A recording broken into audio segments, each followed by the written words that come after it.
आगे चलते हुए यहाँ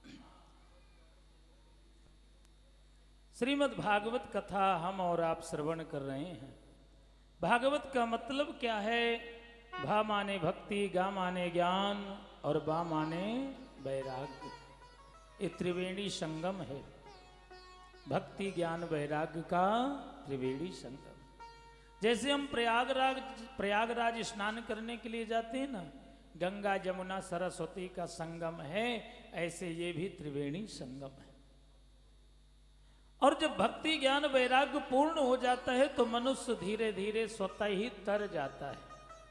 जिसके अंदर भक्ति पूरी हो जाती है, ज्ञान वैराग्य पूर्ण हो जाता है, फिर वो अधोगति में नहीं जाता, वो तो मुक्ति को प्राप्त कर जाता है, तर जाता है। भागवत जी में 18,000 श्लोक हैं, 335 अध्याय हैं और 12 स्कंद हैं।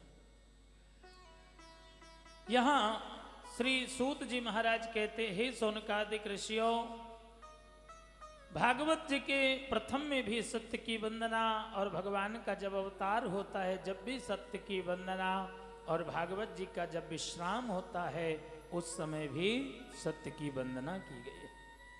जन्माद्यस्य यतोऽन्वयादितरिता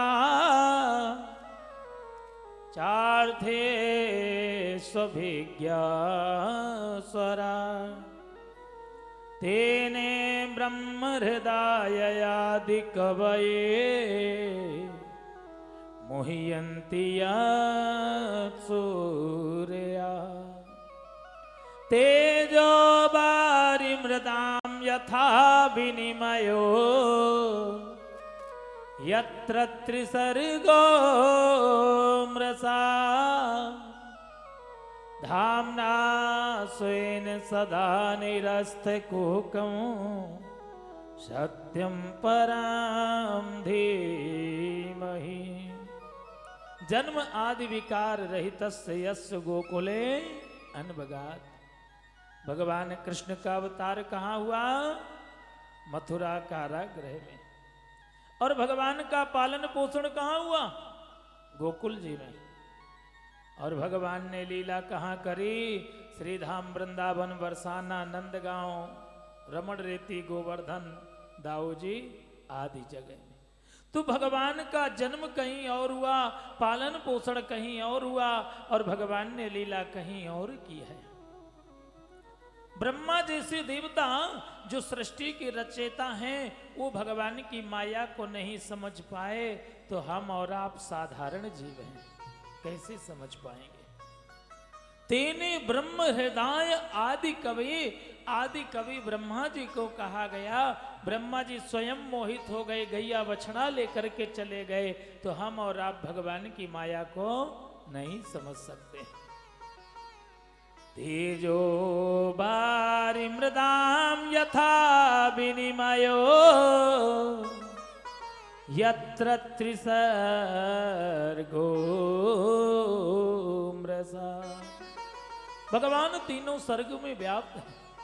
आदि दैविक, आदि भौतिक, आध्यात्मिक, तीनों प्रकार के तापों को नष्ट करने में सामर्थ्यवान है। धर्म प्रोचित कैत्रवोत्र परमो निर्मत्सराणां सतां वेद्यं वास्तवमत्र वस्तु शिवदं तापत्रयोन्मूलनम्। श्रीमद्भागवते महामुनिकृते किं वा परैरीश्वरी सद्योरद्यवरुद्धृते त्रिकृतभिः शुश्रूषुभिस्तच्छणा। भगवान धर्म की स्थापना करने के लिए युग युगांतर में अवतार लेते हैं। गीता में भी भगवान कहते हैं, अर्जुन धर्म संस्थापनार्थाय संभवामि युगे युगे। अरे अर्जुन, मैं धर्म की स्थापना करने के लिए युग युगांतर में अवतार लेता हूं। जब भगवान कृष्ण जाने लगे, उद्धव जी महाराज आकर के पैर पकड़ लेते हैं, हे प्रभु आप कहां जा रहे हैं, हम आपके बिना नहीं रह सकते। भगवान कृष्ण ने कहा, उद्धव तुम चिंता मत करो, मैं कहीं नहीं जा रहा, मैं तो भागवत जी में प्रवेश कर रहा हूं। और भगवान सूक्ष्म रूप धारण करके भागवत जी में प्रवेश कर जाते हैं। जो भागवत की शरण में आ जाए वो धर्म की शरण में आ गया, जो भागवत को अपना लिया। ये धर्म, ये जीवन जीने का ढंग शैली हमें भागवत की कथा श्रवण कराती है, सिखाती है। मानव जीवन कैसे जीना चाहिए, मृत्यु लोक में आया मनुष्य, उसका क्या धर्म है, क्या कर्म है, इस भागवत की कथा में आप 7 दिन के अंदर श्रवण करेंगे। निगम कल्पतरोर्गलितं फलं सुख मुखादमृत द्रव संयुतं पिबत भागवतं रसमालयं मुहुरहो रसिका भुवि भावुका। निगम कहते हैं वेद रूपी कल्प वृक्ष का पका हुआ फल है श्रीमद् भागवत। सुख मुखादमृत द्रव संयुतम, जिस फल में तोता चोंच लगा देता है ना, वो फल बड़ा मीठा होता है। आप ये सोचो कि तोते के चोंच लगने से फल मीठा हुआ, या सोचो कि जो फल मीठा रहता उसी में तोता चोंच लगाता। इस भागवत फल में सुखदेव जी महाराज का मुख स्पर्श हुआ। राजा परीक्षित को प्रथम श्रीमद् भागवत की कथा श्री सुखदेव जी महाराज जी ने तो श्रवण कराई। तो सुखदेव जी महाराज का मुख स्पर्श श्रीमद् भागवत जी में भी लगा। पिबत भागवतम, भागवत की कथा कभी सुनी नहीं जाती है। यदि सुनोगे बात को सुन करके निकाल दी जाती है, और जो पिया जाता है वो हमारे पेट के अंदर जाता है, नाभि में जाता है। इसलिए भागवत की कथा महर्षि वेदव्यास जी कहते हैं, पियो सुनो मत। कितने बार पिए? मुंह रहो, बार बार पियो। जितने ज्यादा पियोगे उतने ज्ञान बढ़ेगा, उतने आनंद आएगा। जो व्यक्ति कह दे हम क्या कथा सुनने जाएं, पहले फलाने जगह सुने, कुछ दिन पहले वहां सुने, वही सब कथा है, तो समझो सबसे बड़ा पापी है, वो सबसे बड़ा मूर्ख है। जितने बार हम कथा में जाएंगे, कथा सुनेंगे, उतना ही कुछ ना कुछ हमें नई कथा सुनने का अवसर प्राप्त होगा। तो पी जाती है। ये वो रस नहीं है, आम रस एक गिलास के बाद दोबारा पी लोगे बीमार हो जाओगे। ये भागवत रस है, जितना ज्यादा पियोगे उतने ज्यादा आनंद आएगा, उतनी तरोताजगी आएगी, उतना ही ज्ञान बढ़ेगा। मुहुर रहो रसिको भुवि भावुकाः।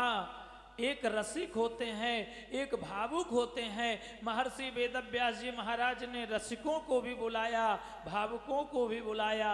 एक रसिक होते हैं जो कहीं भी कथा सुन लें कि चल रही है, दूर दूर से भागते हुए आते हैं। हमारी रेखा जी कितनी दूर से कथा सुनने के लिए ही तो आई हैं। हमारे पवन जी कापासेड़ा रहते हैं, लेकिन कथा सुनने के लिए आए। तो ये हैं रसिक, जो दूर दूर से आए रसिक। और जो पास से भी आ जाएं या दूर से भी आएं और थोड़ी देर के लिए रुक रहे हैं, वो भावुक होते हैं। कथा चल रही है, मन में भाव जागृत हुआ, चलो हमारी कॉलोनी में कथा चल रही है, हम कथा सुनने के लिए जाएं। तो यहाँ रसिक और भावुक 2 प्रकार के श्रोता बताए गए। महर्षि वेदव्यास जी महाराज दोनों का स्वागत करते हैं। और कथा वही सुनता है जो कथा की महिमा को जानता होगा। जब हमें प्यास नहीं है, कोई पानी प्याऊ लगा के बैठा हो, यदि बार बार बुलाए नहीं जल पियो, हम जाएंगे जबरदस्ती में, फिर पूछेंगे मीठा है, खारा है, ठंडा है, गर्म है, आरो का है, कैसा है। क्यों? क्योंकि हमें प्यास नहीं है। और जिसके अंदर लालसा नहीं होगी वो भागवत कथा श्रवण करने के लिए नहीं जाएगा। जिसके अंदर पाप बैठा होता है वो पाप कहता है भैया तुम कथा सुनने के लिए जाओगे तो मैं कहाँ जाऊंगा, तुम मुझे छोड़ करके मत जाओ। तो इसलिए यहाँ श्री महर्षि वेदव्यास जी महाराज कहते हैं कि रसिक और भावुक दोनों आए, दोनों का स्वागत है। इस प्रकार से रसिक और भावुक दोनों का स्वागत किया जाता है। और भागवत कथा जरूर सुननी चाहिए। जहाँ भी चले, हमारे क्षेत्र में चले या दूर भी चले, हम जा सकते हैं तो अवश्य जाकर के कथा को श्रवण करनी चाहिए। और यहाँ सौत जी महाराज से सौनकादिक ऋषि 6 प्रश्न करते हैं। इन्हीं 6 प्रश्नों से भागवत कथा प्रारंभ होती है। पहला प्रश्न है, प्राणी मात्र का कल्याण कैसे हो? इस मृत्यु लोक में आए हैं, हमारा कल्याण कैसे होगा? कल्याण जब ही होगा जब हम भगवान की कथा को सुने।